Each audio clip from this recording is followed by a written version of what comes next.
வணக்கம் பக்த கோடி பெருமக்களே. இன்னைக்கு நம்ம பார்க்க போற ஸ்தலம் என்னன்னு பாத்தீங்கன்னா ஒரு சிவஸ்தலம். இந்த கோயில் எங்க இருக்குன்னு பாத்தீங்கன்னா நல்லம்பாக்கத்துல இருக்கு. ஒரு சின்ன குன்று மேலதான் சிவன் லிங்க ரூபத்துல காட்சி தரார். இப்ப நம்ம மலை ஏற ஆரம்பிச்சிட்டோம். இது ஒரு சின்ன குன்று தான், பெரிய மலை இல்லை.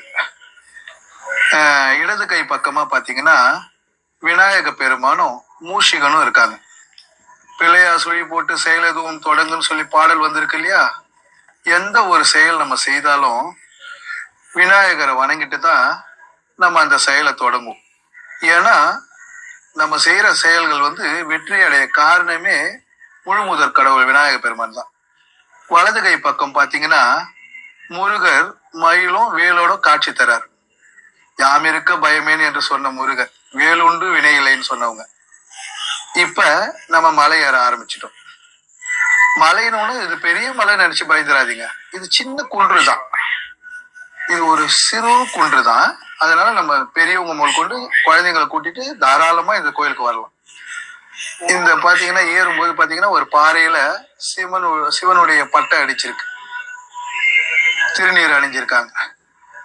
இடது கை பக்கம் பாத்தீங்கன்னா ஒரு பெரிய மலைகள். இதெல்லாம் பெரிய பெரிய மலைகள் தான்.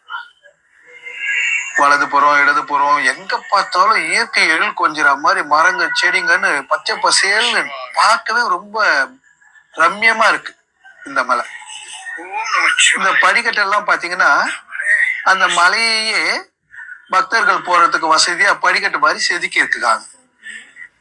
இடது கை பக்கம் வலது கை பக்கம் பாத்தீங்கன்னா பாதை தெரிய சுண்ணாம்பால வர்ணம் பூசப்பட்டிருக்கு. ஏன்னா இரவு நேரத்துல கொஞ்சம் வந்தா கூட அந்த வெளிச்சத்துல பாதை தெரிய கரெக்டா சேர்ற மாதிரி அந்த வர்ணம் பூசப்பட்டிருக்கு. நெட்டு படிக்கட்டெல்லாம் இல்ல, படிக்கட்டெல்லாம் சாதாரணமாவே செதுக்கி இருக்காங்க. இது பாத்தீங்கன்னா ஒரு கிணறு மூடப்பட்ட மாதிரி இருக்கு. இதோடைய வரலாறு நமக்கு எதுவும் முழுசா தெரியல. இங்க பாத்தீங்கன்னா ஒரு ஜீவ சமாதி மாதிரி இருக்குங்க. நமக்கு எதுவும் சரியா தெரியாதால சொல்ல முடியல. அடுத்த முறையில நான் உங்களுக்கு சொல்றேன்.